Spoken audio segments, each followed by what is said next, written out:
Voici le chef et directeur artistique, Jean-Michel Malouf. Ben pour l'orchestre et pour le Quatuor, il y a quelque chose qui est en commun, une conséquence qui est commune, c'est qu'on perd 2 leaders qui étaient là depuis longtemps. Je veux dire, c'est évident que là, il y a un virage. Là. La moitié du Quatuor quitte.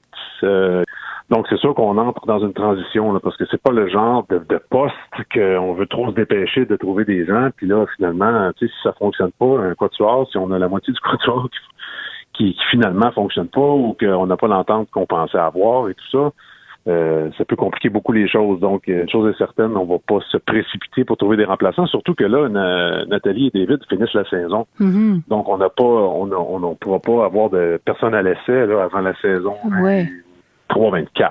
Donc, il va y avoir une transition, c'est sûr et certain. Quand même une entité importante, le Quatuor Saguenay, ça fait longtemps que ça roule. Il y a des disques, il y a une historique. C'est quand même un gros nom, pas juste dans la région, mais partout au Québec, même au pays, là. C'est sûr qu'artistiquement, moi, je prévois ma prochaine saison avec une série musique de chambre, là, comme c'est là. Donc, le chef et directeur artistique est optimiste. Il n'est pas trop inquiet quand même. Ben, moi, je reste c'est sûr, parce que je pense qu'il n'y a personne d'irremplaçable, même si on perd des gros morceaux, là, je le répète, mais je pense qu'il faut aussi donner la chance aux gens qui vont arriver ensuite d'amener ce qu'ils ont amené, puis d'apporter une nouvelle richesse à l'orchestre, puis des nouveaux...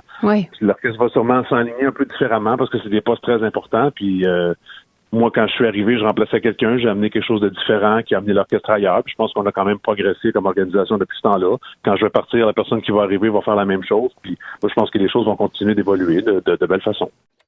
Voici Bernard Simard, président du conseil d'administration. Le conseil d'administration, on s'est pas rencontré encore. On devra se rencontrer à la fin janvier. C'est sûr que ça va être à l'ordre du jour, mais ça va rentrer dans la stratégie du plan stratégique des 3 prochaines années qu'on veut établir.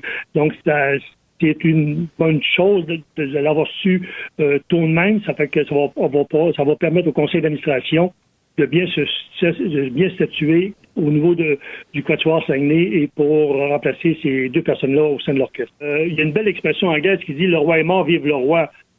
Mais voilà, donc c'était Bernard Simard. Il y a du mouvement, ça c'est certain aussi. On est toujours à la recherche d'un directeur général, d'une directrice générale à la suite du départ de Christine Boily.